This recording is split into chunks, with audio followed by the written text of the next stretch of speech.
We made it to week 17. We even made it through the Thursday Night Football opener. The highest owned player in all of the best ball finals across the entire landscape did not play. We got multiple big games. We got the Super Bowl of the best ball finals coming on Saturday, and tons more to sweat. On Sunday, we're going to break it all down here. The final regular season episode of Legendary Sickos, get you all set for this weekend's best ball finals and talk through some of our own personal sweats. Let's get into it.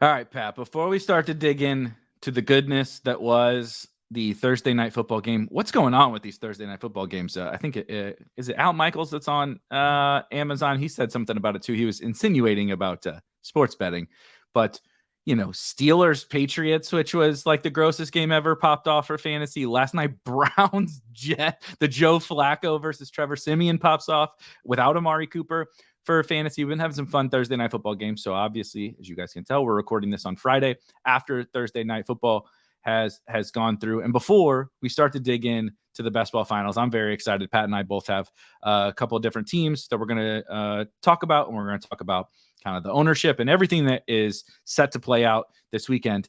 As we've discovered over the last 6 months or whatever, I'm a terrible businessman when we do these shows. I don't ever actually talk about, some of the business opportunities that we're presenting to you with this partnership I don't know if these are business opportunities. These, well, kind of, I guess. We're helping you create wealth. That's generational wealth. Is this a timeshare? Are we selling a timeshare? Yeah, exactly. Pyramid scheme. When you go look at our tools, they're going to be pyramid shaped moving forward. But just quickly to get it out of the way, especially because we're not going to talk about playoff best ball today, but it's particularly pertinent to playoff best ball. If you have not used Spike Week and the Spike Week tools, we have launched some cool new stuff that we'll talk a little bit about and maybe show a little bit today for the regular season. But I actually just did a draft earlier today that we recorded as a part of our playoff best ball almanac on Spike Week and used the draft hacker. And there was a couple of moments during the draft that it was really funny because it highlighted specifically the players who we absolutely should have drafted, and I didn't have to think. It directed me in the right direction, and I was like, oh yeah, boom. I think it was Isaiah Pacheco and Dallas Goedert, and it was like, these are the right guys for this team. It it's flashing lights basically at you to take this guy. The tools, the draft hacker specifically for playoff best ball is super duper valuable, and it happens to go really well in hand with the dynamic rankings tool that Pat has put together over at Legendary Upside. They really do go really well hand in hand. And so if you have our first time listener, if you are a Legendary Upside subscriber, right, you are subscribed to Pat's newsletter and tools and everything that Legendary Upside brings, you are a lucky person who gets 40% off of a Spike Week subscription.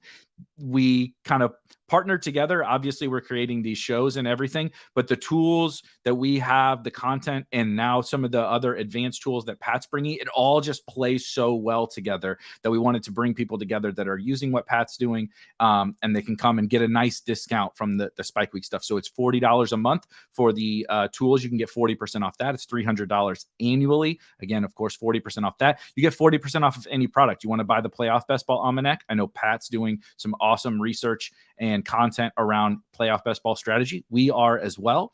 That's what we recorded earlier today. That's just $20, but you can still get your 40% off of that. So, $12 for the playoff best ball almanac. Anything from Spike Week, use promo code leg up and you can get 40% off of that. And so I just wanted to get that kind of out of the way because we're not going to talk the playoff best ball stuff, but time is starting to wind down and we're getting closer to playoff season. And I know there's some awesome stuff going on that you have over there. And I've been in particular putting the tools to use. And man, it's like when you draft from your phone and then you go back and you use the tools, you're like, God damn it, why do I ever draft from my phone? This is just so helpful. Yeah, it is. It really is. I genuinely think it makes it more fun to use the tools in a way that would not, if you haven't used the tools, then you may not assume that would be the case, but it's like there's all these factors in terms of how the bracket is playing out, and sort of like you're already making decisions. So the tool's almost just there to be like, don't forget about this decision you made. Like you've crafted a reality where this is kind of what you crafted. Remember you crafted this, and you're like, oh, I did craft that. Thanks, man. So it's not like you're kind of just being reminded of what you've already decided. So I think they actually make things a little bit more fun, and you feel a little less frazzled trying to kind of just big time keep track of all these things that you've created, Yeah, that's the big thing. It's not, you're not solving world hunger. It's not predicting the future for you. But exactly what you said is you go into the draft and you start to put a plan into motion. It's just keeping, it's putting the bumpers up, right? While you're bowling, it's keeping you on track with the things that you set out to do with this particular team. And for playoff best ball specifically, that's like really important. Like in regular season best ball, the whole game. It is the whole game. In regular season best ball, like there are picks who make more sense on every single team for sure based on who you've selected. But like, okay, so you draft Brian Robinson on a team where, maybe you didn't absolutely need a running back, or you didn't have anything where there was correlation or whatever. It's fine. Like, it's not the end of the world. With playoff best ball, just about every pick you make can ultimately sink you. It can make you, but it can really sink you if you screw it up, right? You don't have a Super Bowl matchup, or you draft something that just doesn't make sense for the build you put together, that the tools just really, really, really help. So I just wanted to shout those out really quickly before we start to dive into this. First thing, we're going to get this out of the way because we're not going to talk about it. We'll talk about it in the off season at some point, I'm sure. It is the funniest run out I can recall from any form of fantasy football content in my entire career. That one of the biggest things we discussed and disagreed upon in a world where we agree upon a lot. We draft similarly. We like almost all the same players. We draft so a lot of times some of the debate is like it just comes up in conversation manufactured. The one thing we disagreed upon was Sam Howell. Go ahead. Well, I think some of the biggest disagreements are with the people that you agree with on almost everything, because it's like, why don't you agree with me on this? Yes. We love 99% of the same players. What are you thinking? You don't make any. You're an idiot. Yeah, you're being an idiot right now. Yeah, right. So we over 100%. Why don't we have 100% overlap? Right, exactly. So we disagreed. For anyone that has, of course, listened, and if you haven't listened, over the course of the summer, our main disagreement was I was a big Sam Howell guy, and Pat was not so much Sam Howell guy. We actually agreed upon Washington, which is really funny. We talked about that last episode, so I won't dive into it. But I will never get over these coincidences that happen. Like there's somebody up there, I don't know, if you believe in religion or whatever, or just fantasy gods, there's somebody up there pulling the strings to mess with us, because Sam Howell smashes for 14 weeks. He's the QB 7 in points per game. Dude, I have to take an L. I have to come on and take a public L. These smashes. I get to we take a month off, 2 months off. I bring Pat on and I get to victory lap. You're an idiot. You should have come to my 100% side of things about Sam Howell, obviously. And then the thing that Pat had been cautioning and was concerned about, him getting benched, happens because Sam Howell turns into a freaking pumpkin twice. He turns into a pumpkin. He forgot how to play football, gets benched for Jacoby Brissett, and then Jacoby Brissett is now named the starter for Week 17. To make things even more chaotic, yesterday in practice, Jacoby Brissett's old ass pulled his hamstring, and he's listed questionable. So we actually don't even know who's going to play. Howell after all. Might get Howell. We're ping-ponging back and forth between just utter nonsense. And so that doesn't really have a lot of relevancy to what we're going to talk about today, but it was funny. It's the funniest run out that I've ever experienced in fantasy football. It's so funny. It's a much better version of the Anthony Richardson thing, right? And we weren't on opposing sides of this, but there was lots of people that were kind of big anti-Anthony Richardson. And I just feel like everyone just went back to their corner. Like if you were pro Anthony Richardson, you were like, he was easily the best pick at the position. Yep. He was going to be rivaling for the quarterback one. I got him in the 8th and 9th round. That's an absolute smash. It sucks he got hurt. If you're Anthony Richardson, you're like, he was insanely inaccurate, which he was. And he ran into every defender he could find and eventually got a shoulder injuries, including the play he got hurt on. He tried to run the dude over at the goal line and knocked himself out. And he got a concussion a few weeks before when he, I think, probably could have done a better job protecting himself going to the end zone. So obviously this was always destined to end this way. I won't touch him next year in next year's drafts. That was a bummer, right? There's nothing fun about that, but everyone just goes back to their own corners. And I think here it's a similar thing where like Howell helps you get through, and then he turned into a pumpkin, but maybe I still get him in week 17. So in some way the universe is telling me that I was right all along. And for me, I'm like, he got benched in the exact week I was worried he would get benched in. So I don't know how much more accurate it could have been. And yeah, sure, I didn't he could have helped me advance some teams, but this thing I was worried about happened. So everyone's just back to their own corners. I don't think anyone's convinced. But such a awesome, funny path to get there, right? Like you said, we ultimately ended up the same way as Dobbins is another guy I would think about where people are I thought Dobbins was amazing. If you thought Dobbins was an injury risk, you feel right. I feel vindicated based on watching the Ravens, and it is what it is. We don't really get to do anything fun with that, but the Howell one is just, so good. Absolutely. And Brissett looks in the walkthrough, awesome. Which not yet published, but it will be. The fell a little bit behind this week with playoff best ball stuff, but the efficiency for Brissett has been silly high. And in some ways, it's funnier if he doesn't play this week, because then he'll end the season with this tiny sample of the best quarterback play in the league ever. Yeah. Yeah.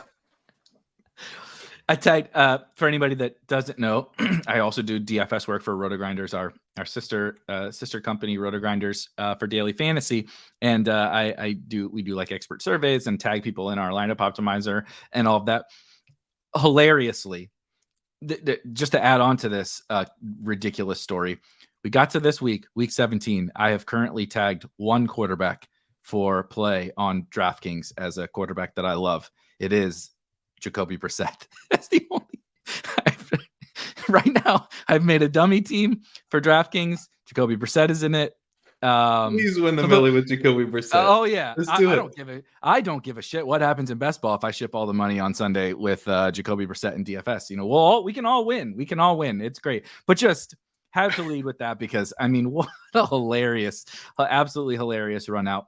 Another hilarious run out happened in last night's game, the Thursday night football game, where I don't like to win this way, of course, but I was saying yesterday frequently in the Spike Week Discord how I don't want to live in a world where Amari Cooper is the highest owned player in the best ball finals going up against the Jets, one of the worst matchups, for particularly boundary wide receivers. And with Joe Flacco, who's 38 years old and was on his couch, a month and a half ago, and Amari Cooper buries me on Thursday Night Football and doesn't give me fun for the weekend, I would ideally prefer it not to be where he didn't play. I don't want anybody to ever have to lose that way. As someone who has Jalen Waddle on his two remaining teams, that's not the way you want to go down. But what an absurd week start to week 17. You, of course, even if you had Amari and you had other pieces of that game, you're probably feeling pretty good because Jerome Ford went nuts. Brees, which I know helped both of us differently, but helped us, went nuts. David Njoku looked like it was going to be. That's the thing. It was kind of looking like coffins if you didn't have David Njoku. About 8 minutes into the game, I was like, I can't watch this. I don't have any David Njoku. I can't watch my whole season end like this. He, of course, had a very good game on DraftKings, but not anything spectacular on Underdog. Elijah Moore, similarly, was okay, but not amazing. But just a really fun kickoff to the week. But also, again, just building on the chaos of the season when Amari Cooper in the DraftKings Millie Maker final is 55%. He's on 55% of teams. There's 1,300 teams in the final. He's on 55% of them, 43% in Best Ball Mania. Just to lead off with him missing, and that game, which looked gross on a short week, actually popping off a little bit, I felt like was actually a pretty fun way to start, even though it's chaotic and not fun for some people that really needed Amari. Still a pretty fun way to kick off week 17. Definitely interesting, because I was thinking, there's going to be some teams, like I had a DK 555 that didn't get in, and it was close to getting in. It needed a little more from Ayuk. It eventually needed a lot more from Ayuk, because this guy had a pretty good team that tacked on some points from Saquon Barkley and stuff at the end. But he had Amari, and it's just like, all right, I need to kind of hit everything. But my team was like, I mean, kind of one of these Lions chalk teams with CD coming back on DK. But, it had a lot of really good scores and no massive scores. And not every team, this will be true, but if you have a guy like Amari crushing in week 16 with such a massive score, he's going to propel teams that have some holes. Some of those teams will have holes. And so it's just kind of interesting what the field looks like now that he wasn't able to play. Some of those teams will be fine, and some of those teams will be in a really bad way. So it's kind of interesting for that reason, especially since Ford went off, and I would imagine Ford and Amari were somewhat paired. So like I don't have Ford in Best Ball Mania. There's probably Amari teams that have Ford and are feeling okay, because you can replace. I mean, Amari wasn't going to go for like 50 again, and you could probably to get one 23 point score, 25 point score.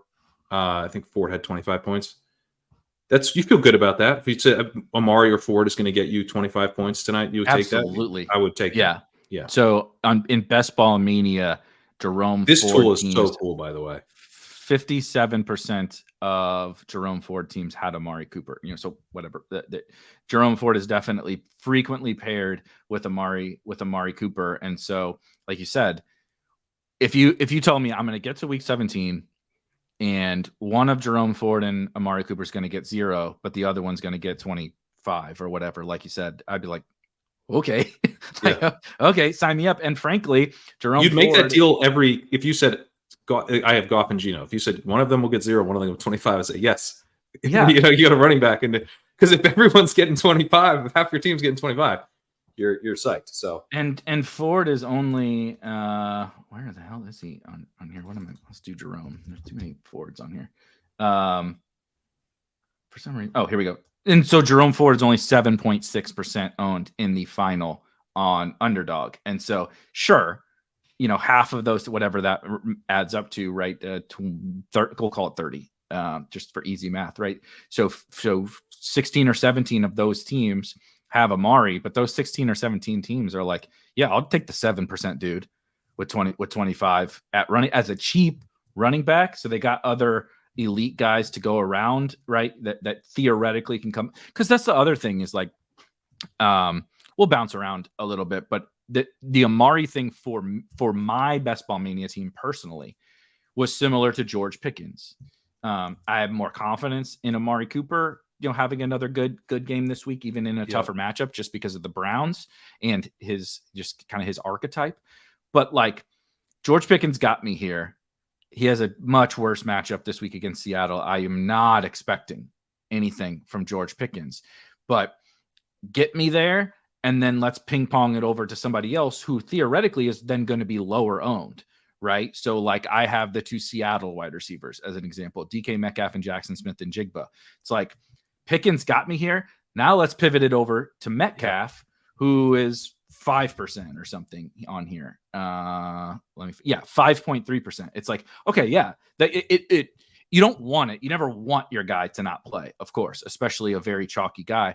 But it's kind of like you'll honestly take it, and you are probably like, I think what the dream probably was for these people was like when you have Ford and Amari, that Ford's the one that pops off. Maybe Amari scores a touchdown. So like, maybe he'll count for me, but I don't want the other Amari teams, of which there are hundreds, to like totally go nuts. They might have Njoku too, they might have whatever. I don't want it to go so nuts that it totally buries me. So it's just chaos of week 17. Like we couldn't even get to Thursday night football. We'll get to some of the guys that are missing and everything this week. We couldn't even get to Thursday night football without like a kind of insane outcome already has happened, sure. but also some big scores that a couple of which are going to be pretty tough to overcome. Yeah, I think it's like a weird thing where, you know, if you told us, hey man, Brees goes for 50, you want that? I'd be like, are you fucking kidding me? Yeah, I want that. But if you were like, hey Pat, you're getting 50, where you want to put it? I'd be like, let me find the very lowest owned guy I can. If you have to, you know, for me, when I look at my team, I'm like, really hope Kerrane Williams goes off. Because Kerrane Williams is only like 7% owned in BBM. 6.8%. Oh yeah, I got that one memorized. That was the first thing I went. I'm like, cause he's my guy. That's what I need. Me and you are on the same page. Yeah, it's Kerrane or bust for me to do damage this week. And you know, it's realistic that he could have a really big game. So that's where my eye is drawn. You know, I've got Sean Tucker at 1% too, but that's not going to do it. So, you know, but I think that huge game, who has the huge game to me, you know, how I would win would be Jackson Smith and Jigba, Tyler Lockett, Kerrane Williams, though one of those guys. Now I've got like Chalky Laporta and Ferguson. It's better for me if Ferguson is the one who goes up, but I'm like, give me a tight end score, please. I don't care. I do not care. If Laporta wants to go for 25, then I would love. That's a great idea, actually. You should do that. But like, I'm not interested, you know, in getting too worked up there. It's more about, you know, I think if I get that low owned Seattle stack to go off because I have Geno as well as Lockett and the JSN.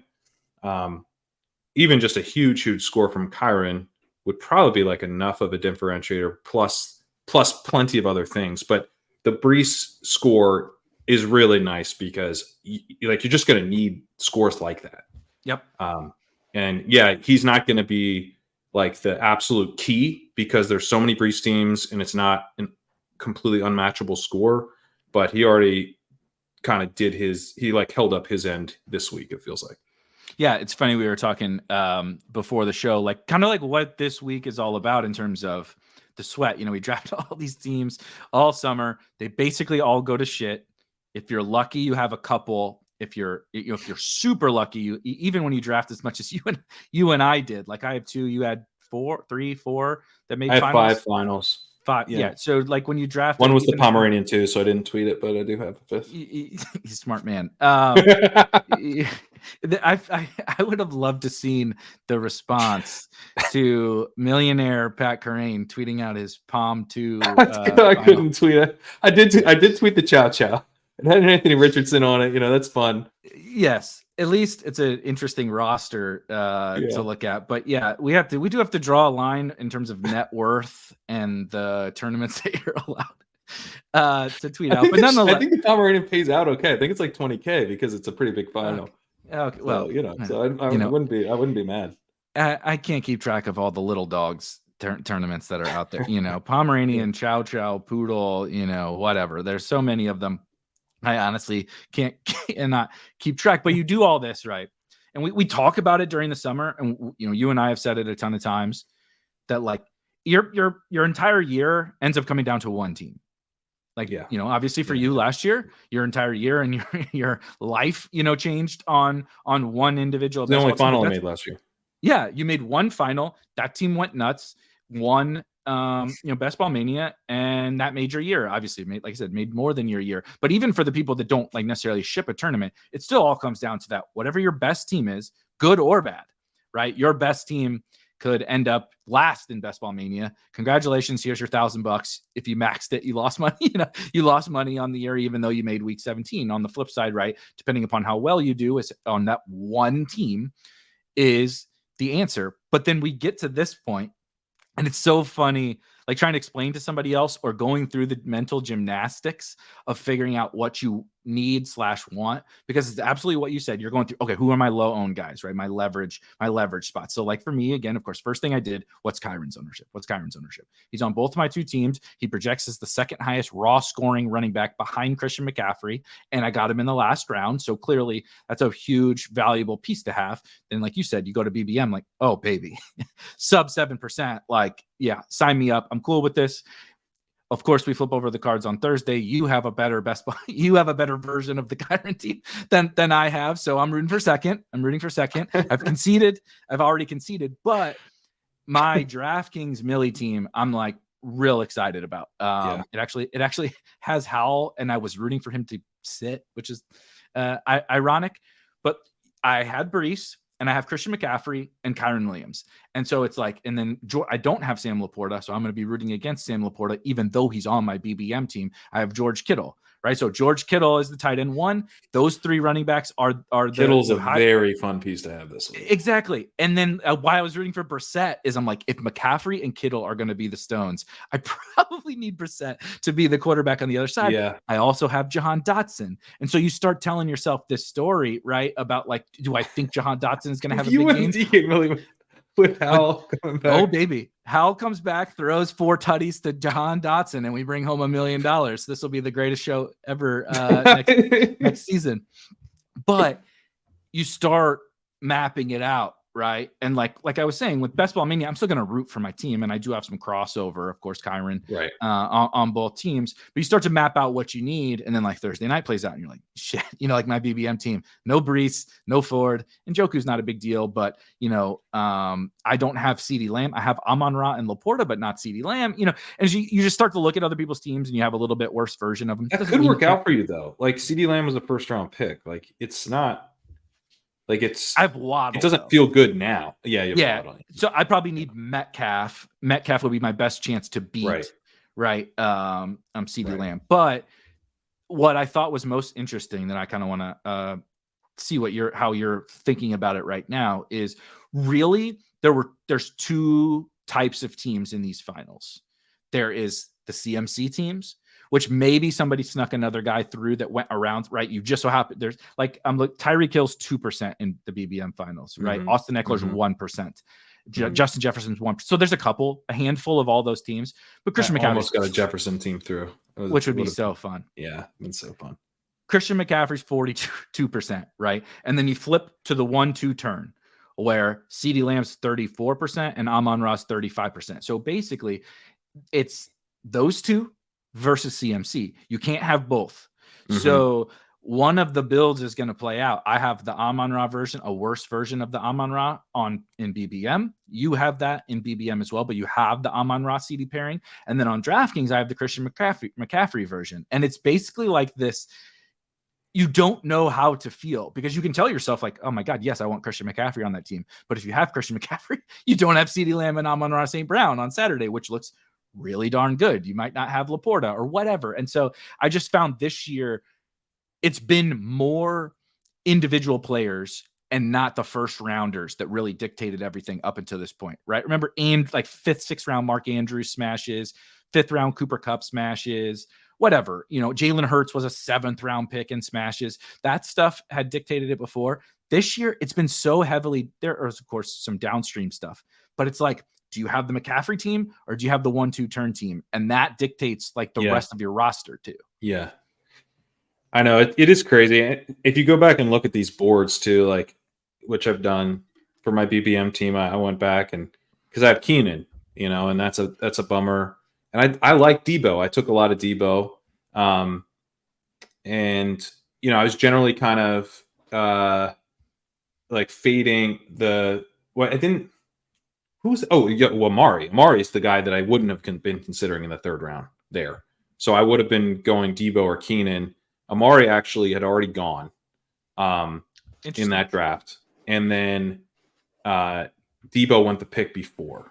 So Keenan there, I'm just like, yeah, I probably like take Keenan there now just to get the team, make sure the team gets through. I took Brees in the 4th. This was pretty late. This was I think probably Brees was probably going more like the late 4th at this point, but not when I was in the draft. And and so because this was I'm not sure of the date, but Cooper Kupp went in the late second. So definitely, yeah, for sure, August, September, yeah. Yeah.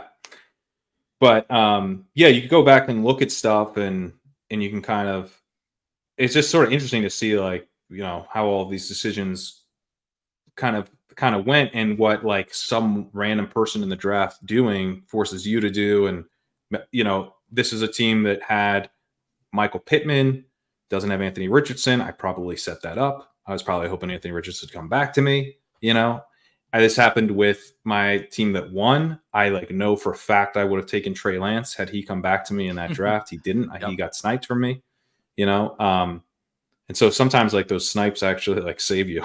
And so I mean, I'm sure like if you put me back in that night and Anthony Richardson falls, I'm doing cartwheels to get him with Pittman at a really nice price on both. I think I have Pittman in the early 8th, and then I get like Richardson late 9th. I'm like, hell yeah, dude. So it's just funny how like all this comes together, and then we ultimately like you're like, oh, do I wish McCaffrey's on this team, or do I wish? It's like, well, you have no control though. Like last night I was watching some of this free stuff, and look, I mean, this is fun, and I think it's fun. It's fun to root for the teams, and that's a big part of it for me. Why I do this, but like I will say, like when everything kind of ratchets up at this point, and now there's like. You're like literally one of 441 people who have a shot at $3 million in this tournament. You can start to weigh on you a little. I was watching the Thursday night game on the Shipcast, and Brees gets a handoff, and I just like kind of got the heart in the throat, like, okay, like come on, man. But like the thought crossed my mind, like you're watching this on your phone, your internet's not amazing, and like. Just like with like the time it takes for like this image to get to you and then your brain is like, this is like already happened. Like whatever you're hoping for, like this is next just play. The next play is something that's happened.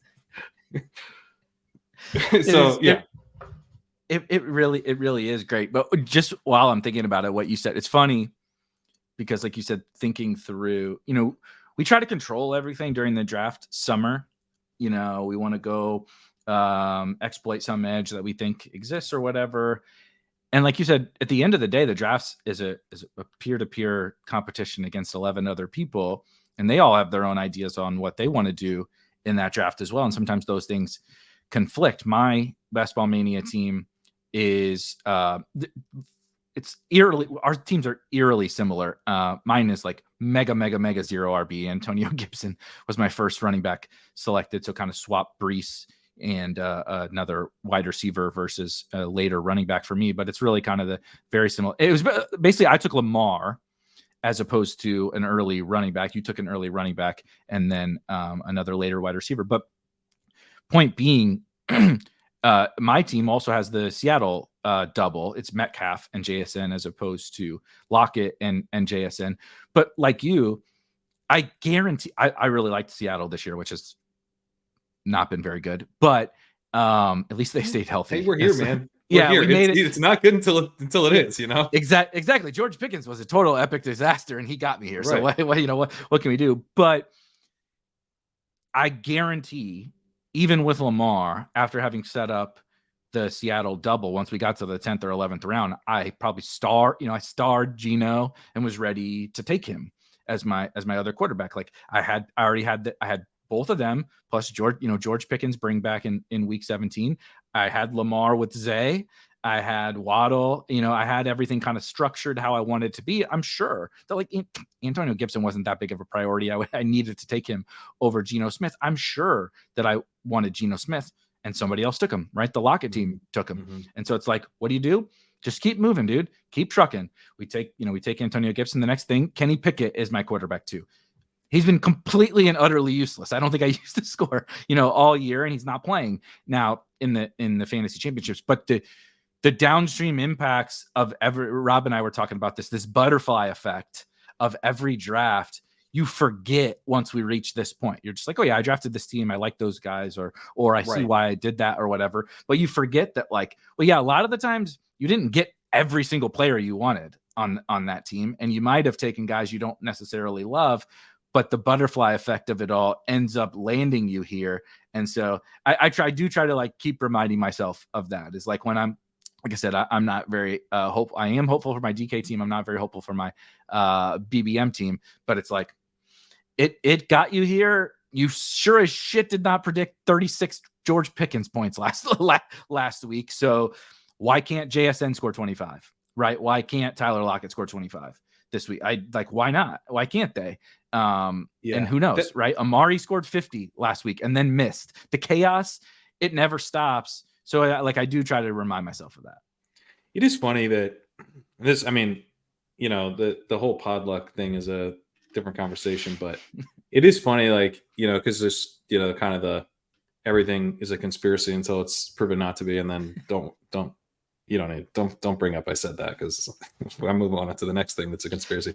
But the idea of like, Underdog made sure to put like all the teams they didn't want to advance with Amari Cooper. That's how they did it. They knew they knew how to do that, because that's what everyone thought was going to happen.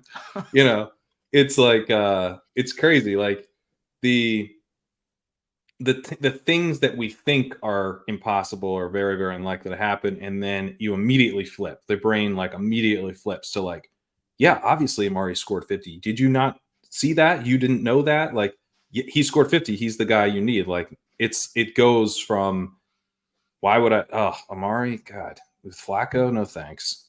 This game's going to be a dud. I have no interest. And then boom, that's the best fourth round pick is now Amari Cooper. Like, even still, like, I think even him not playing, he was still probably the best like 3-4 round pick, especially if you pair him with Brees, right? That's like kind of the top combo now. Brees tops him now, but you could have got them together. But you could have got them both. Yeah, and you just pair them together and they get the week 17 correlation angle, and people did do that.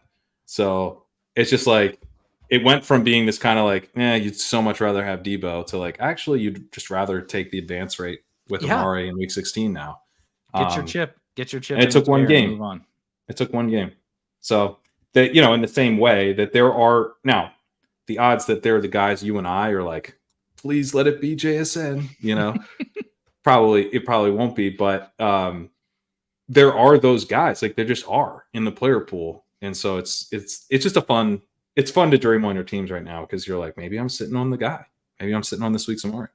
And the thing that we were talking about before was everybody starts to do those mental, like, that is, and I tell people this all the time, is like, I think everybody handles these situations differently, but like, take a step back and think about this silly game that we play, best ball, right? The contests open in late April. We draft them from late April to September, and we do all these different strategic things. We spend hours and hours and hours drafting. We spend hours consuming content or researching or whatever. And then like, you get to this point, if you really enjoy it, it's like, let your brain go to that, right? Like you said, like, what if this is the JSN week, right? What if this is whatever? What if this is the Amari Cooper week? Whatever.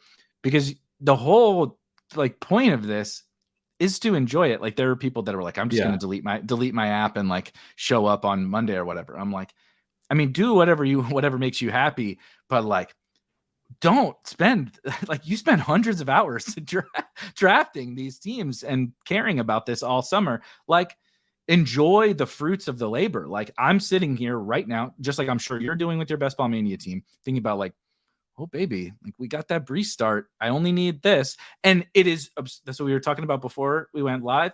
It is absurd. You tell yourselves these absurd things. Like, I literally the other day was like, please God, let Jacoby Brissett play, because Jahan Dotson is my bring back to Christian McCaffrey and George Kittle. Right. And I spent all summer convincing everybody to draft.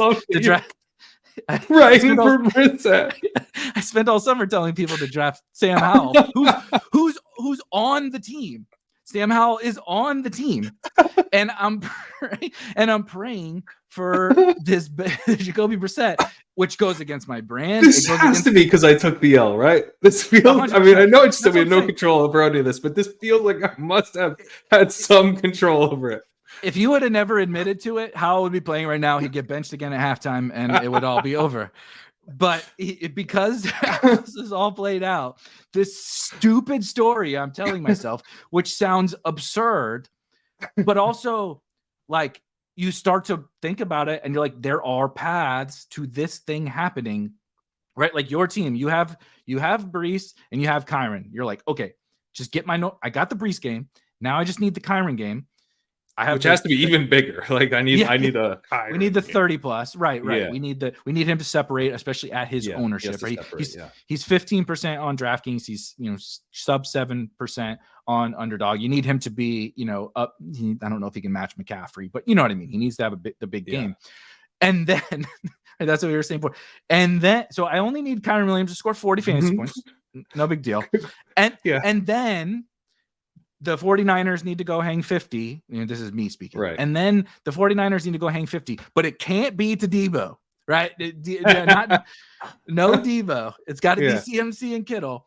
And then they're behind by so much that Jacoby Brissett, with a bad hamstring, throws 2 touchdowns to Jahan Dotson, who, by the way, has scored like 3 touchdowns all season. And he doesn't have a connection with. And I literally wrote this in then RotoGrinders thing today. You want to talk about just give it up. The people are probably just like, buddy, give it up with the Washington shit.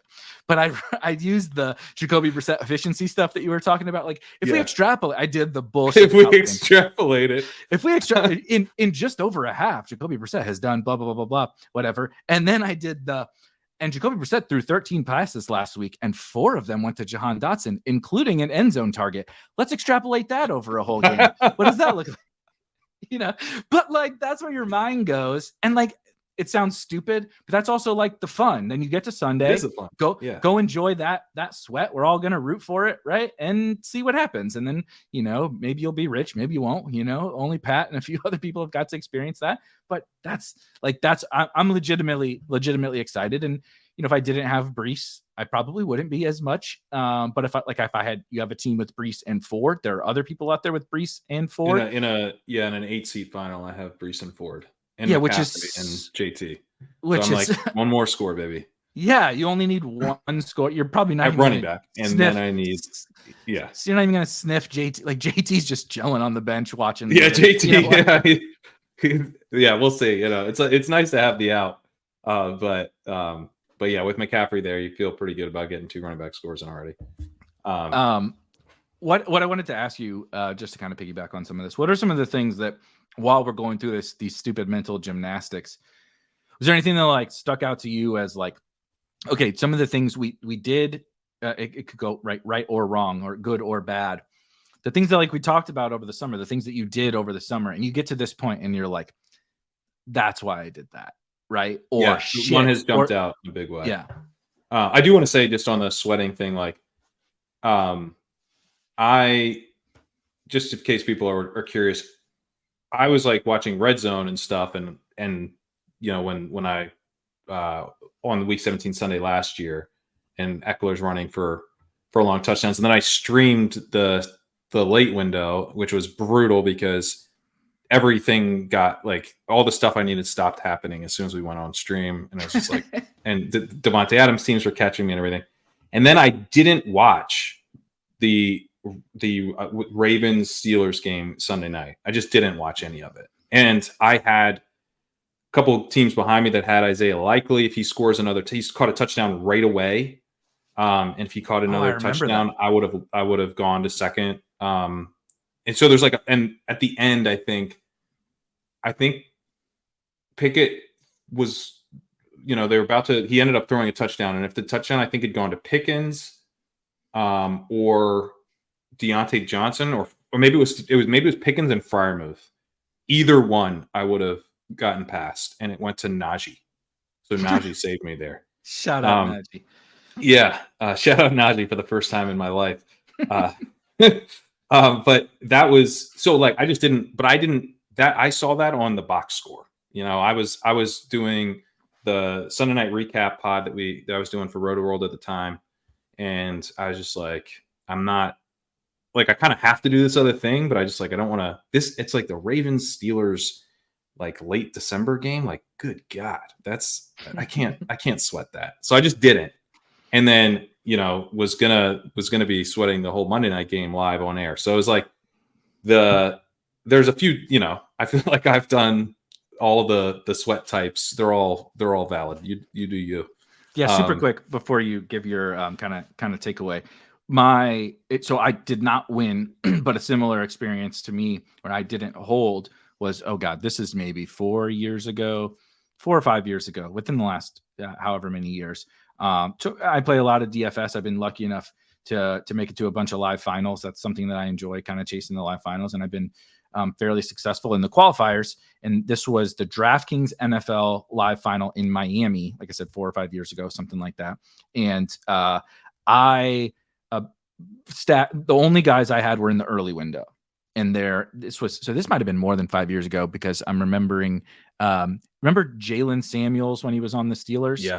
This was a time when Le'Veon Bell was out, and Jalen Samuels was, 4K or whatever, the cheap chalk du jour, and I faded him. And I was, so after the early window, I was in first. My wife didn't come down till like the second half to start watching, because she doesn't want to know. Like she doesn't want to know. And if you've ever been to a live final, they got leaderboards everywhere that are updating in real time. So there's no way to avoid knowing how you're doing. My defense got a pick 6 on the opening drive, play, whatever. Like everything went just about perfect, but just didn't get quite enough. And so I pretty much was for sure going to fall several spots. But we're in Miami. And instead of hanging out, in all-inclusive, great food and everything that they have there, we were like, let's just go to the beach.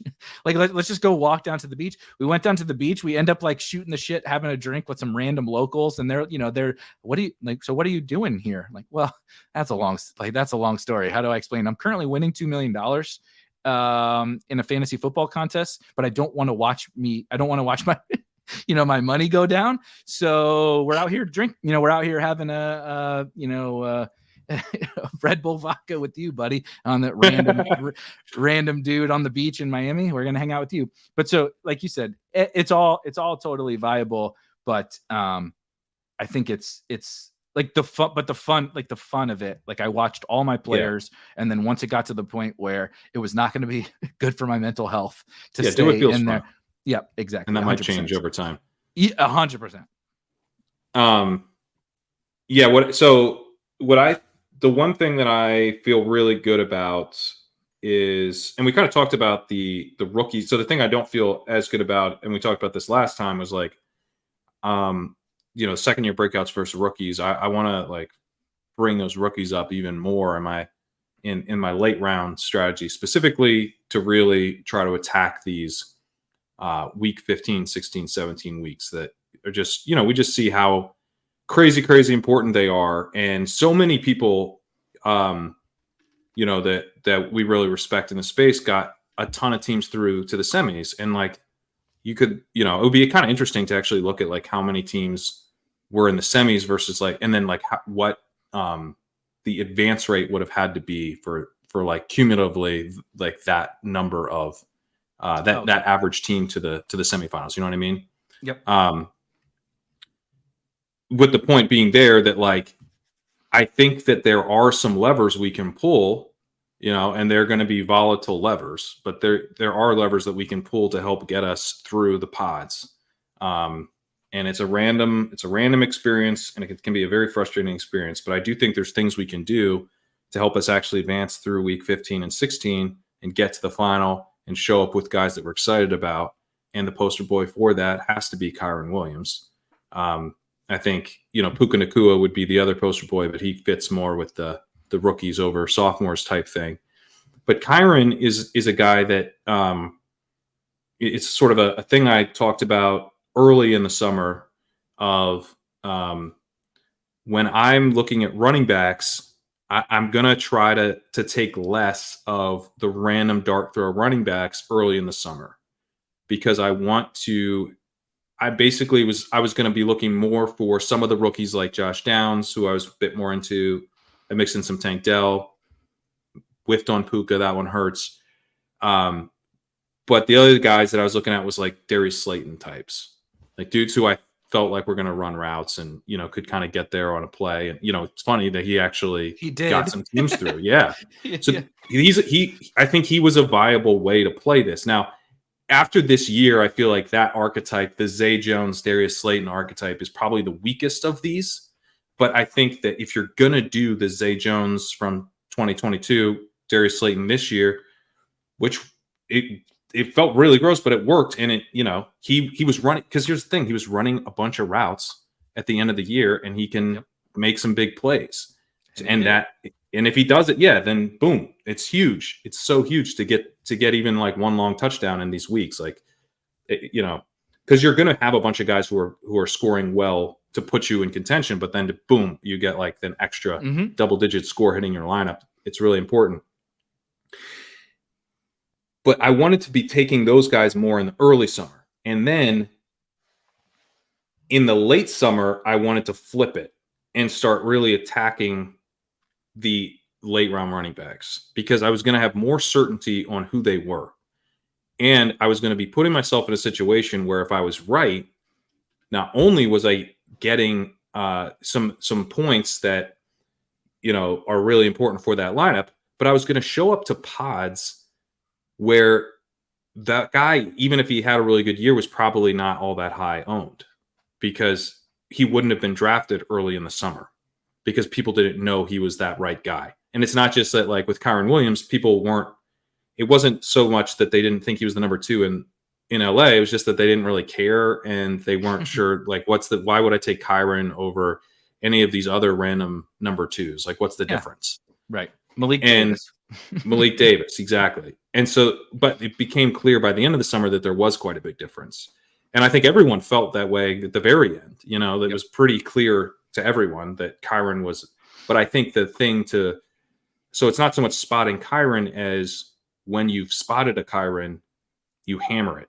And I think I've talked about how I wish I hammered it more, but that's more of a Kyren specific thing. I think I think I did do a decent job of shifting my approach from early summer to late summer, where I was like, I don't have much Ty Chandler, but I did take Ty Chandler some at the very end when I was like, okay, but he is the number 2. I do feel confident about that. I didn't take Zamir White much. I took him a little bit at the end, where I'm like, I don't feel like wasting a spot on Zamir White, who like didn't get any run as a rookie, when I'm not even 100% sure he's the number 2. But if I know that, okay, he is looking pretty clearly like the number 2 there, then, now is the time to actually leverage that information where, it wouldn't be White so much, but like, like the Bengals situation kind of ended up being wrong there, but like, it's like, okay, now it was Travion. It actually became Travion. It became Travion. Yeah. Which I never really took that much of Travion, because I felt like we were never that sure. But actually, Kyren again is probably the best example here, where it's like, not only are you getting Kyren, but you're probably gonna you're just as likely to find yourself with like a Zach Evans team going against you as a Kyren Williams team in like a week 15 pod. So to flip over the cards and actually see that Kyren is 7% in the Best Ball Mania final, I think is very clearly because he wasn't drafted a bunch in early drafts. It has nothing to do with how he had a great season. He was pretty good in the playoffs. Like, it's just because he wasn't drafted a lot. I think the power of those late round running backs in the late months, August and September, really underlined this year, in part because we had a Kyren, but Ty Chandler, was basically nothing. And then he's so powerful in getting you through week 15, and, could be powerful in week 17 too. We'll see. Jerome Ford, who was one of the clearest, guy's definitely the number 2 guys that we had all summer, and his price never rose. I got him in the 18th round of this Bulldog 2 that I'm talking about. I got him with my last pick. His value actually fell a little bit at the end because he was like a little banged up, but that wasn't who cares if he's a little banged up? He's the number 2. It's not, his value is at the end of the season. So it was a little silly. Anyway, I think that part that I want to lean into it, because I feel even more confident that it's a really good strategy. But we talk a lot about super teams in the early months, and you can build super teams in the early months. That's one of the reasons to draft in the early months of Best Ball Mania. But you can also build kind of a different type of super team if you attack these players that the early field was getting wrong. So any backfields where we've actually had a shift, and it's like, actually, it's not Zach Evans, it's Kyren. Then like we hammer Kyren, right? And it's not because Kyren turns into like a 20 points per game superstar. I mean, that was super unlikely. It's because it's more like well, what if he gets us a Jerome Ford type spike week in the fantasy playoffs? You absolutely nailed it, and I'm sure people that listen, subscribe to the Spike Week YouTube are certainly sick of listening to me and Rob talk about Kerrane. But like you said it a couple different times, it's actually not about Kerrane. Like the outcome is amazing. It's everything you could possibly dream of when you draft a player like him. But it's entirely about the process that you completely just outlined, in that I made lots of mistakes this summer. I have tons of things I wish I changed. But when you capitalize on advantageous situations, Kerrane being, in my opinion, even more so than Puka, and I'm not trying to throw shade at Puka. I mean, I wish he was on all my teams too. But when you capitalize on something and you get the ceiling outcome, you do need to use it as kind of that example of here's what can happen, right? All the people that were taking 4 and 5 tight ends because the tight ends were the safe picks back there were foregoing this kind of tournament winning, right? Ty Chandler could be that example. Zamir White could be that. Doesn't look like Josh Jacobs is going to play. That could be that example as well for certainty and safety. And as you outlined, there might be a time for that, right? Like you said, in May or whatever, when we don't really know. Like Kerrane ended up, it somehow became one of my highest owned players, even though I only drafted 13% of Kerrane on Underdog. I just so had happened I was mostly drafting Underdog early in the summer, and then I really hammered DraftKings and Drafters at the end, where he was my highest owned player. And like I said, it feels great when that hits. Like you look smarter, right? It's fun to victory lap that, but it's actually not about the result for Kerrane. It's about the process that you just outlined. And I would add to it, you kind of insinuated it, but a big reason as to why I thought we just have to take him in like every draft is because we talk about that like uniqueness lever, and people hate that, right? And I get it, because it's a kind of an abstract idea, and 99% of the times it's absolutely useless.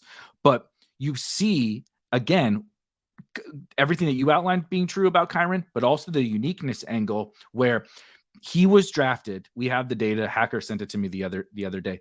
In 20% of Best Ball Mania drafts, Kerrane Williams was. Only 20% of the drafts even had Kerrane Williams. So he's so lowly drafted that no matter what he would, if he did what Christian McCaffrey's doing, it's something different. But almost no matter what he does, he can't be so overrepresented in the fantasy playoffs.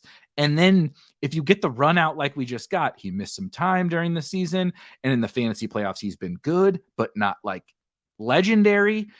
You show up to the Best Ball Mania finals with 6% owned Kerrane Williams, who projects for the second most, like this, I'm not making that up. He projects for the second most raw points of any running back that's playing this week. Now I know he's going to have to beat Brees and Jerome Ford, and he's probably not anymore, but he projects well. He projects awesome. And to have that piece that is only 6%, despite the fact that he was a stone cold league winner, is so powerful. And so we get really bogged down in the player takes and even, the strategy takes and all that kind of stuff. But like you said, if we can combine that element of properly handling our drafts based on the timing of the summer, and most importantly, the information that we have. But then once we gather the information and you look at what's happened over the course of the whole summer, right? Because the contests are 50%, 75%, 90% full by the time we've actually gathered that information.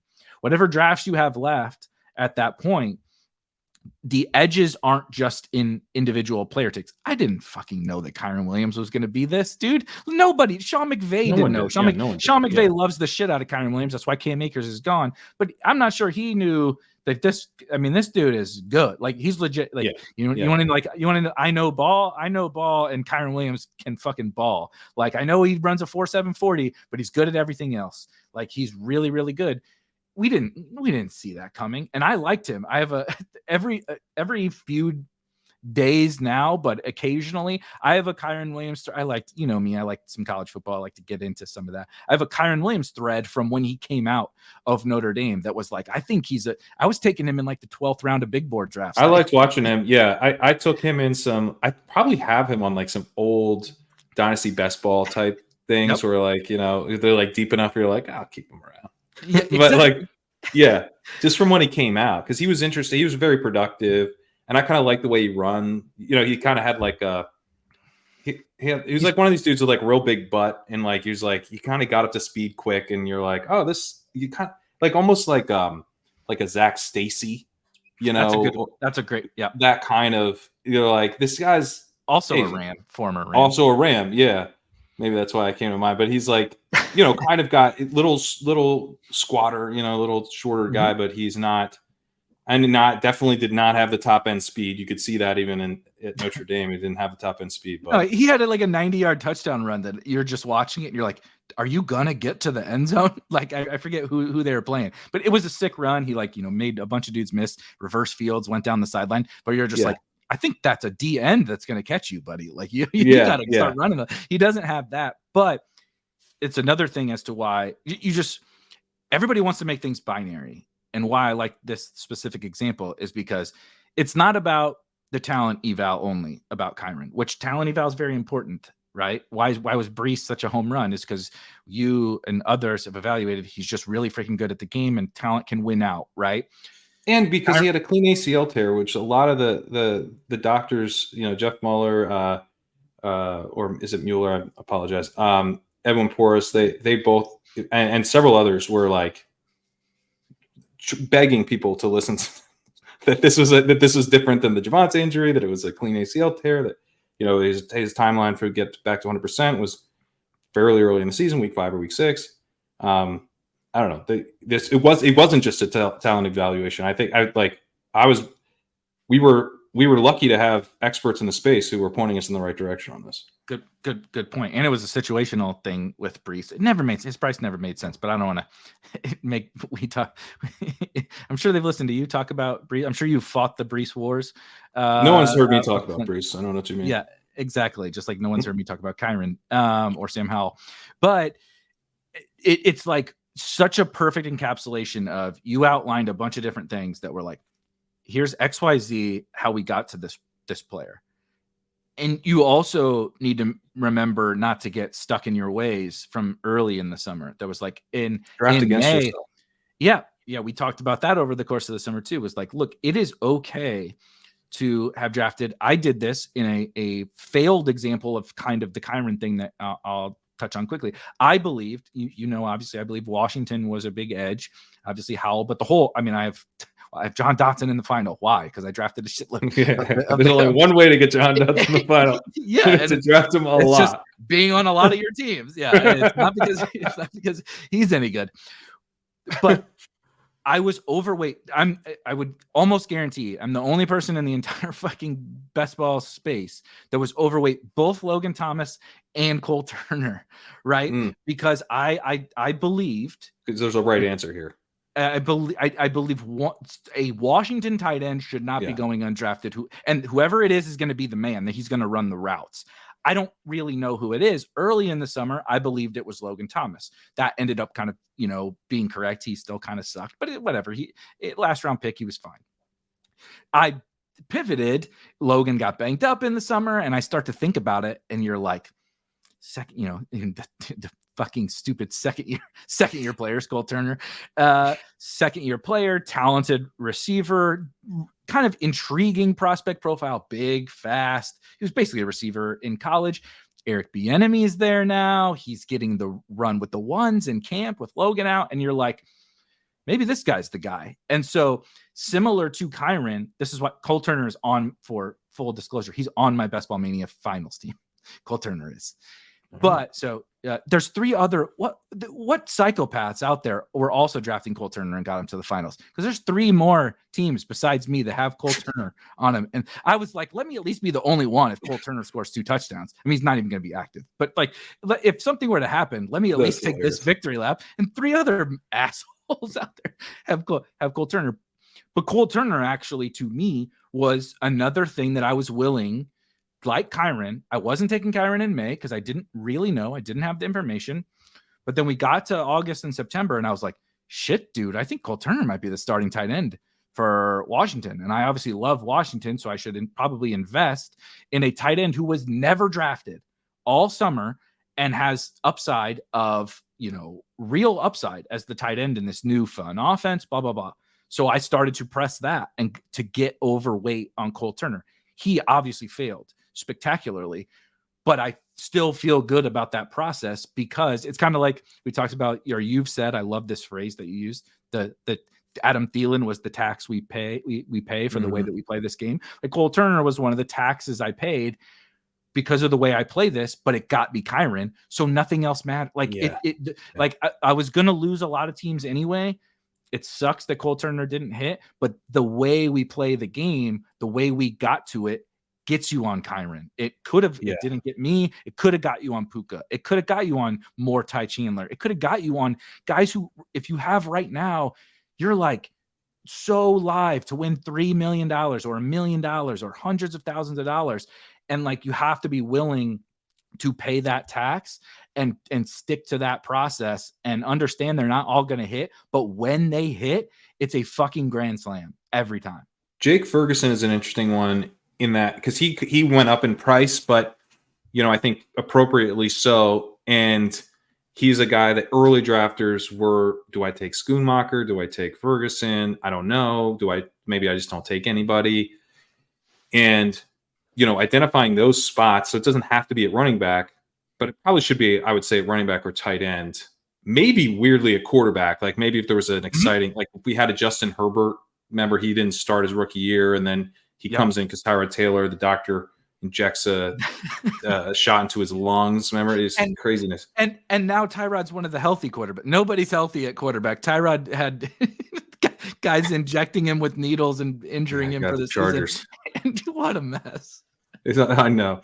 Unbelievable. So we get Justin Herbert, but we probably wouldn't have gotten him. But like in an alternate universe where Justin Herbert, where the doctor screws over Tyrod Taylor a little earlier, then we would want to take Justin Herbert really aggressively in those last drafts, because it's like, hey, this rookie quarterback's going to start all year and he's like a big guy and he can run a little bit and he's got a big arm and who knows, and he's going to start all year and he was not drafted all year, like appropriately not drafted. So if we get a spot like that, again, we would want to attack it really aggressively.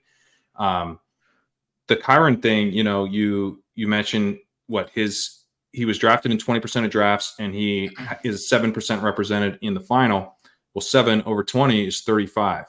So that's one of the chalkiest players in the entire final, right? If you think about CeeDee Lamb, CeeDee Lamb's at 33%. So he was drafted 100% of the time. So his rate of being drafted to getting a team to the final is actually lower than Kerrane Williams. It's just that Kerrane Williams wasn't drafted in 80% of drafts, and so he wasn't available to get any team to the final. So in a sense, Kerrane Williams is massive chalk, but he isn't because he didn't get drafted 80% of the time, and so now we get a huge chalk piece at low ownership, if that makes sense. So that's the advantage of drafting these players who weren't drafted in the entire tournament. And just being like more, I think it's like hard to overstate how aggressive we want to be on those players where you really feel like you have the information.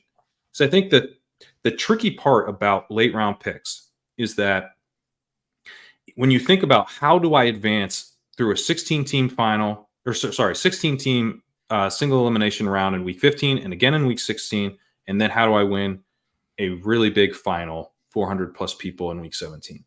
One of the easiest paths is to get big scores out of your last round picks, or at least scores that hit your lineup, because it's going to be hard to get a fully healthy team through. It's going to be hard to have all of your studs hit in the same week. So to get that is massive. But then, okay, you can then get yourself in a lot of trouble, I think, if early in the summer you're like, I know I need to hit home runs with my last round pick, so I'm going to take this. I'm going to take Zach Evans. He's an exciting young rookie. He's going to crush. I'm going to take Chase Brown. I'm going to take all of these dart throw rookies. They're all going to hit simultaneously for me. I'm gonna hit like 5 home runs on total dart throws. Like, I doubt it, man. I bet you could maybe get one of those if you feel really strongly about him having the role. But like, the home runs didn't come from the player archetypes that we thought at that point, because we have at that point of the draft, like, we have such like a low correlation between like what we think about their talent versus what their talent actually is, because they probably have some pretty big red flags, and like which of the red flags matter and which don't. Like, we probably don't know, like Kerrane, my guess is that Kerrane is like a super hard worker and a really good teammate, and the coaches love him. Like, I don't know that, but great pass blocker, like great pass blocker. That's why I love him. Not to interrupt you, but like those little things that I'm not saying you or I or even people listening to this take for granted, but the market definitely takes for granted, because you're like Zach Evans, #1 running back recruit out of high school. Like, I know his odd career, but like really efficient in college. Like you said, rookie, like that. Those kinds of things. You're like, big, fast, strong, big time recruit. Like, yeah, sign me up. Kerrane ran a 4.8 40, didn't play as a rookie. You're like, no. But like you said, the other skills end up being the ones that matter to the coaches. Yeah, and those shine through in that, like, consistent reports that this guy's going to play. Beat writers just insisting that this guy has a role. Coach talking him up all summer. And so when was I saying I should have taken even more Kerrane? At the end of the summer, when I had all that information. I don't actually wish I took more May Kerrane. I don't want to try to find May Kerrane. I don't think I'm going to. I want to try to find May Puka. I want to try to find June Puka. That's the thing I think I whiffed on. I took too much Devontae Parker. I took too much Darius Slayton. Too much of those guys, like, where I capitulated a little bit too much in the early months and tried to hit too many singles, as opposed, because I was like, I don't think I can hit the running back home runs, and I still don't really think I can, but I think I can probably hit some more wide receiver home runs. And again, I probably isn't a Puka in next year's class, but maybe there's a Josh Downs, and a Josh Downs is still, maybe there's a Jaden Reed, who's healthy in the final weeks, a Tank Dell, like. And yeah, the health goes against you there, but like those process wise are clearly smashes. And we had a comment last week saying, "You think Tank Dell's a good pick? He got hurt."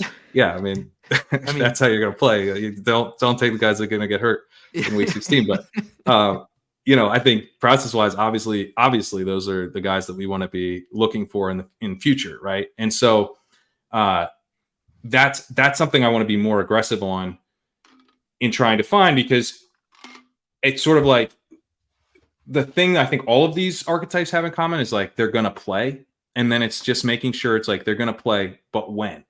And the rookie wide receivers and those handcuff running backs, the when is more likely to be at the very end of the season, when it matters so much more. And that's really when you, like, your early round picks are to advance your teams, and your late round picks are to win you all the money. Is one way to think about it. And to win you all the money, they need to be playing at the very end.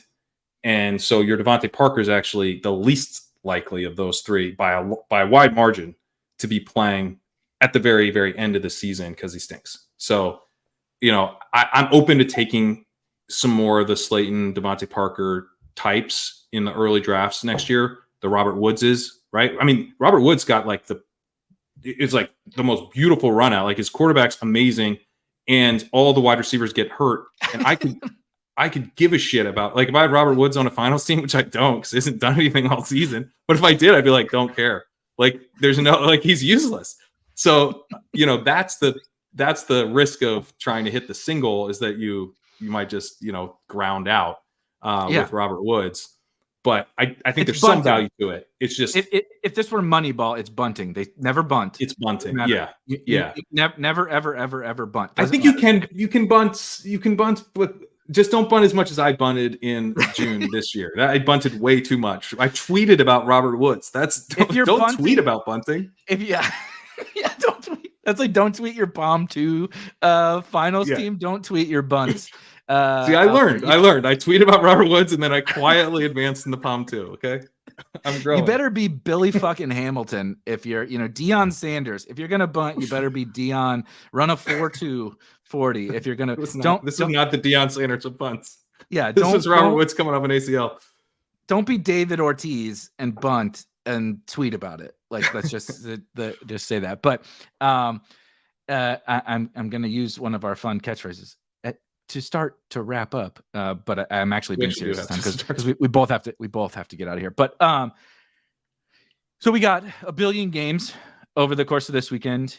The Super Bowl of the best ball season is tomorrow night, Saturday night. For anyone that doesn't know, maybe isn't following super duper closely, I'll put a link to the tournament database that we're putting together, which has all the ownership from the tournaments that we have thus far. It, of course, has the two big ones, Best Ball Mania and the DraftKings Millie Maker. You can see every player's individual ownership. You can search for players and see how owned other players are with them. You can see quarterback stacks and all sorts of fun stuff. Just check it out. Yeah, it's stayed open on my screen over here next to me since we launched it. It is very fun.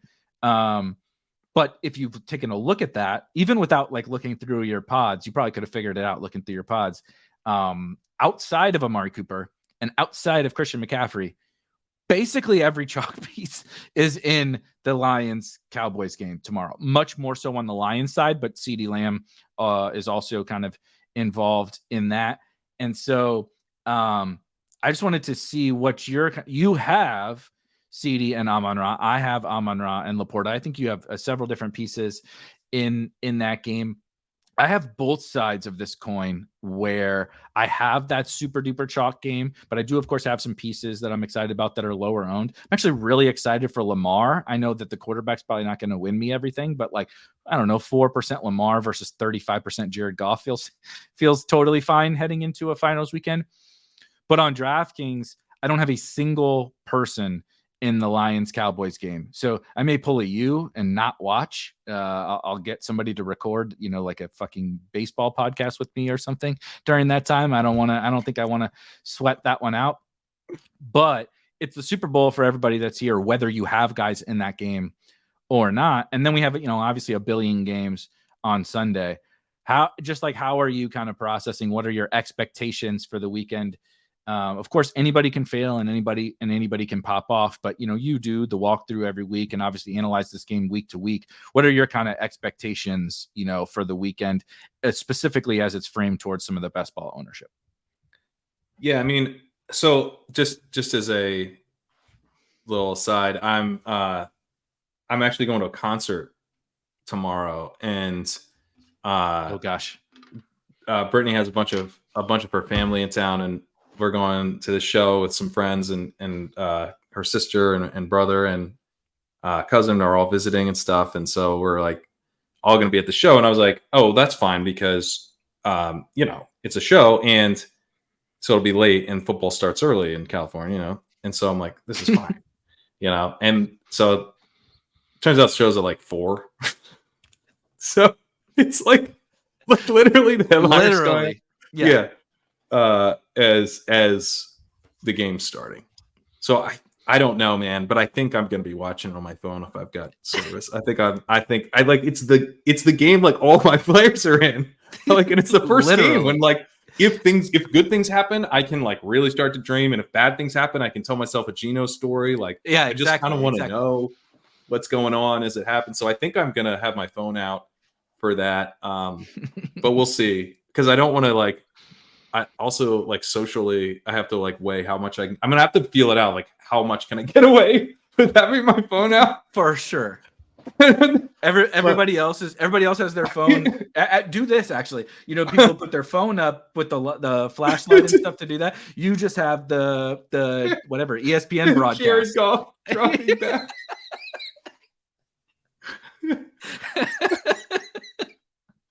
That's really good. Everybody else has flashlights. Kerrane's got Jared Goff throwing to Sam Laporta on his. Let's go, dude. Let's go. That's what I want to see. I'm hoping for actually Goff to Laporta when I look at that game, and Amon-Ra. I mean, I think you tell that my analysis of that game may have been slightly skewed by my need of those guys specifically, but I'm like, hey man, he's got to get the ball out quick. That's good for Laporta and Amon-Ra. So I think they're set up pretty well. I think CD's set up amazingly well. I'm really hoping for one of the two tight ends. I need one of the two. If like one of those two tight ends goes nuts, then I'm feeling really, really good. I almost like don't care.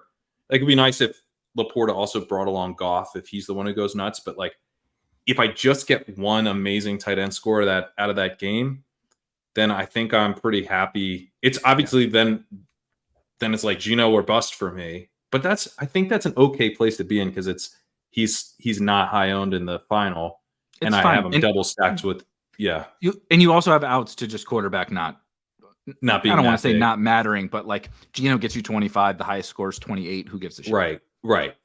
So yeah, I have Montgomery, and so he's leverage. But I was looking at your tool, and he's like tied to a lot of Goff teams and stuff. So that's the problem with that game. I would love to. I think that the leverage is like just shitty pieces that you just like don't really want. Honestly, Michael Gallup and stuff like that.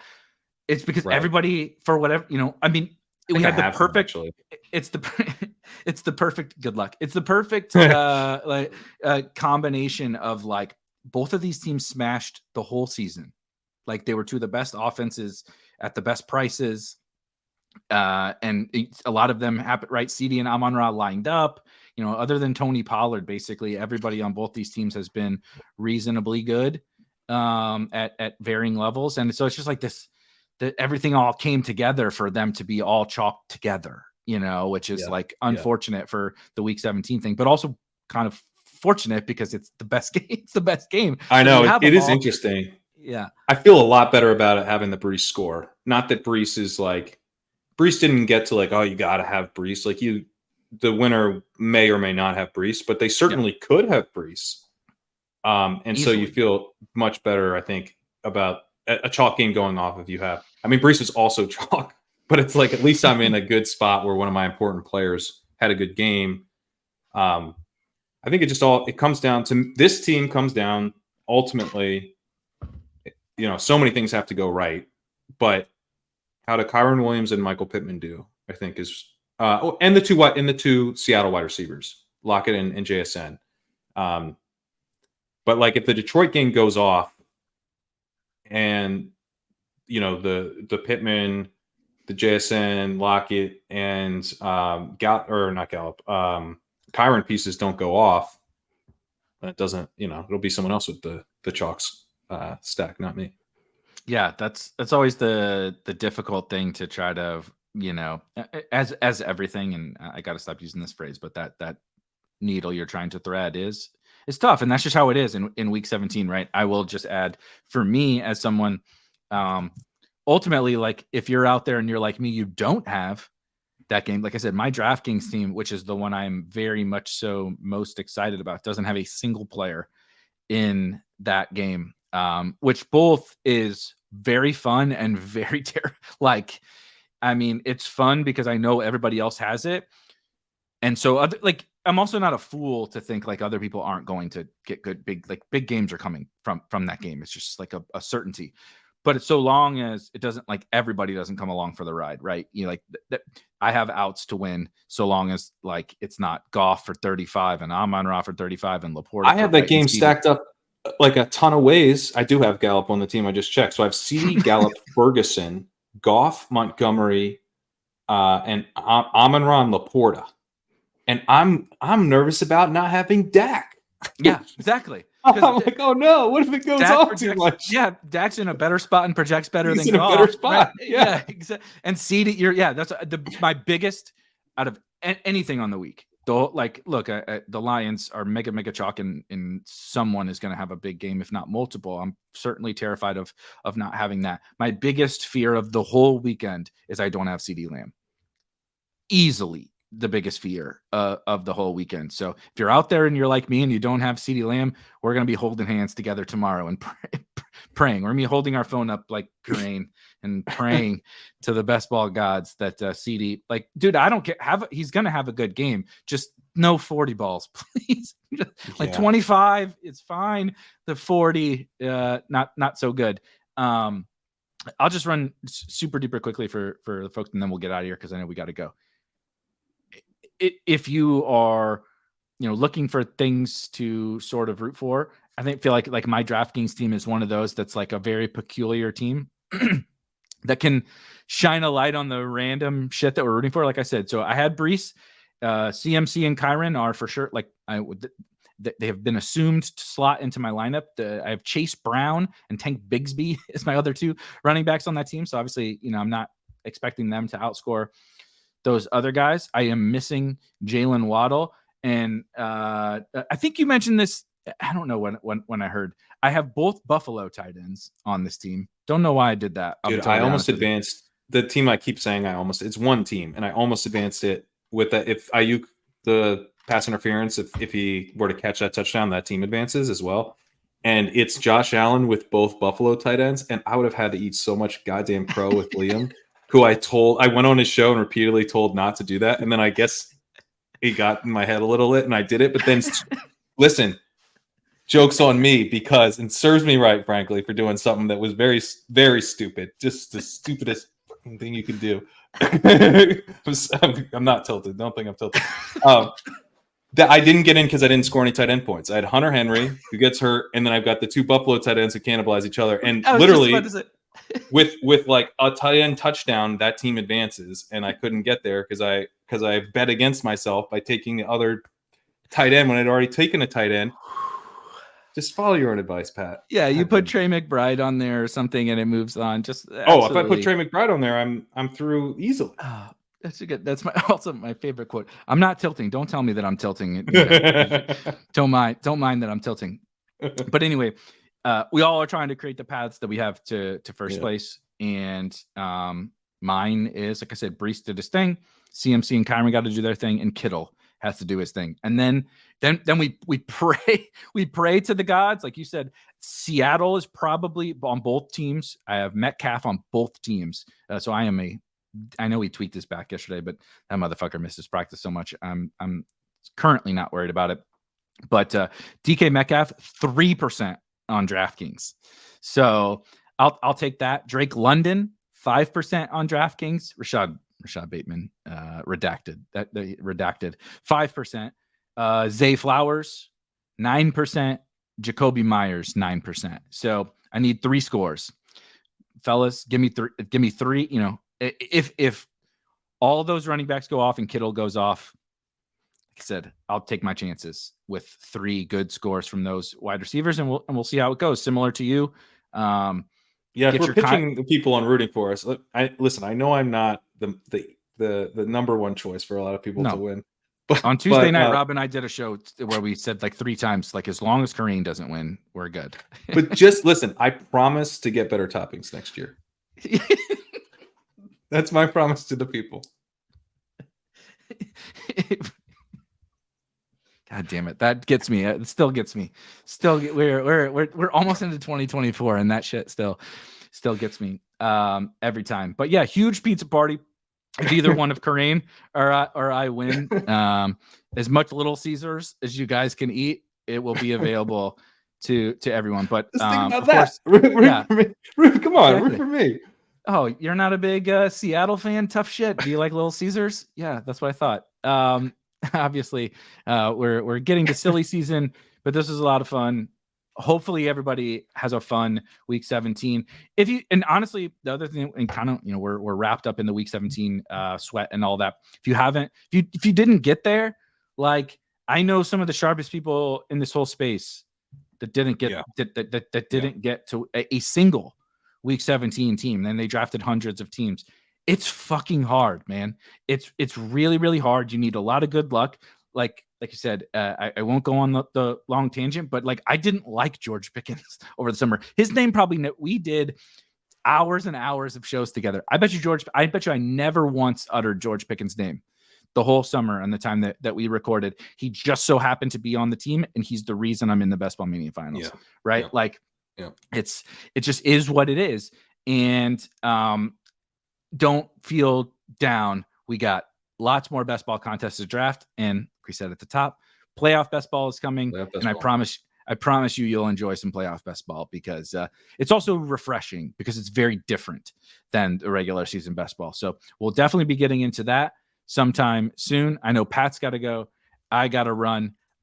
We'll try to get together, I think, for something for playoff best ball. If either of us win millions more, you may never see us again. You'll never see Pat again because he's gonna have so much money. It doesn't even, I think none of you'll the still shit. see me. But None of listen, after I win, I think that was my chance last year, and here I am. So I think That's you'll fair. still see me. That's fair. 5 million's a little more than 2, though. But we might not see him for a few months over. I might take a few months off. Yeah. Yeah. But everybody enjoy or get away from the TV tomorrow night, depending upon what your team looks like. Enjoy week 17. We'll see you guys in a little bit and be back for some playoff best ball. Peace.